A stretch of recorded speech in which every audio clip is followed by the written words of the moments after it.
Slowly but surely we discover there are too many allowances in the system. It's another day in carbon class at the European Climate Exchange in London.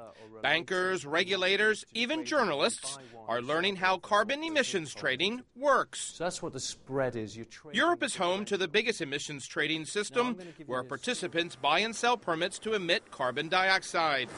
The goal is to lower the overall carbon emissions of polluting industries through a free market mechanism, where companies buy permits if they emit more than a specified amount, or they can profit by selling their surplus permits. Carbon trading on its own can't save the planet.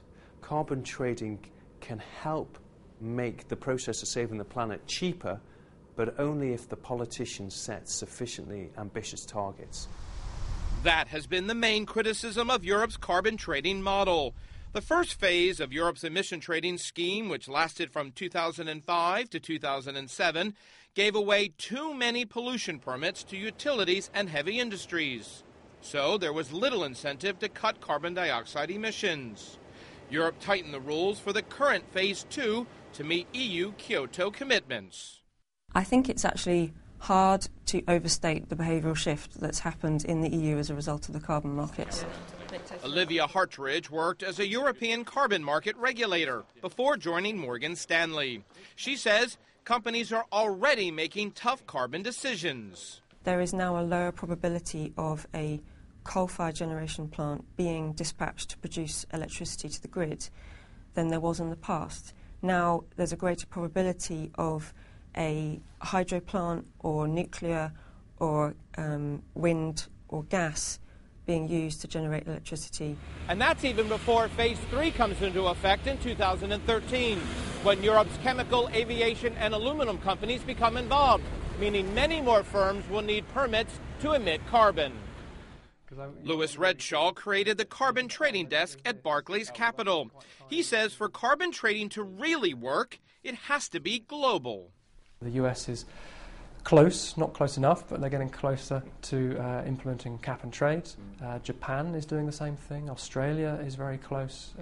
South Korea even are going to follow what Japan does. In fact, some 35 countries have or are planning carbon trading, according to British MP Mark Lazaritz, who produced a government-funded study on how a global trading emission system would work. Well, the whole point of what my report recommends is not that we set up a global carbon market which is then imposed upon other countries. That wouldn't work, it wouldn't be acceptable. The whole point is it suggests linking different schemes, different countries together. Many are expected to follow a key but controversial part of Europe's model, offsetting.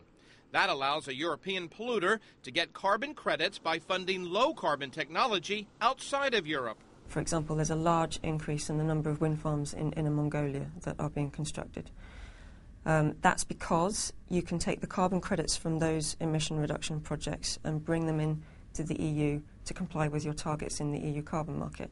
Critics of carbon trading say offsets just delay European plans from cutting emissions fast enough. We need emissions reductions here and now, urgently, in rich countries like the UK. We also need to support developing countries through technology and finance in making their own reductions. So offsetting is kind of an escape hatch. It allows us to put off the changes that we need to make.